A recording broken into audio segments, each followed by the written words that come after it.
Hi Year 10s, let's have a look at this proof. We're going to try and prove that triangle ABF is congruent to triangle CEB using congruent triangles. Given a bit of information, we know that FE is the same length as BC, so this bit here is the same length as this bit here, and we've got some parallel lines going on, so let's draw in our parallel arrows because that might help us. I'm just going to draw some stuff that's parallel. I'm just going to put one arrow there. So we've got some parallel lines going on. We also got some lengths going on. Now, when you're thinking about how do I work out one of these proofs, think about your rules. Okay? For congruent triangles, you have 5 rules: side, angle, side, angle, and right angle, hypotenuse, side. You don't have a right angle, so right angle, hypotenuse, side is obviously not going to work. Side's not going to work. You don't have 3 sides. Side's not going to work. You don't have 2 sides for each triangle. Angle, side, or angle, they're the ones that are probably going to work because you've got information or can find information about one of the sides, and you can find angles because of parallel lines. So let's first think about the sides. Okay, so when we write a proof, we always do a statement and a reason. Okay, and we often do the reason in curly brackets. So my initial statement is going to be that FE plus EB is going to equal FB.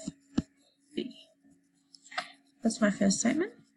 And this is sort of common sense, but I'm going to write given. Okay.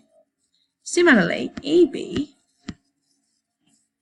plus BC, so this length plus that length, is going to equal EC. You guessed it. Well done. Okay, let's erase my lines on here. Cool. Now, that's also given. Now, if you're going to make a now statement in your head, write it down. Write the word now down. Now is a very mathematical word. Now, FE is congruent to BC. Okay, now that's definitely given. If you're given information and you use it, write given. We always need to know where your information comes from. Therefore, I can say that FB, F not E, FB is going to equal EC. Okay, why? Well, because of those pieces of information.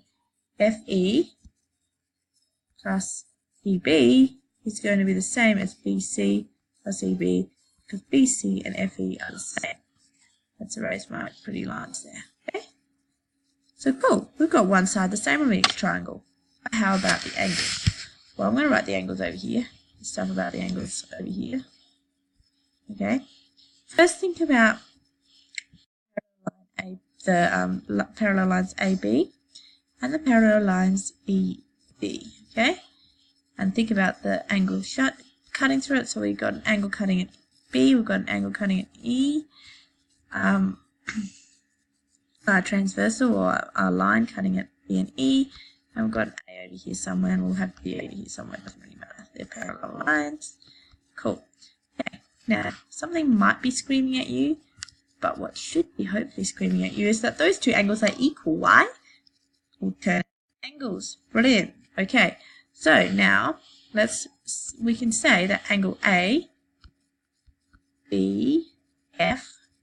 So remember the center part of this is where the angle actually is.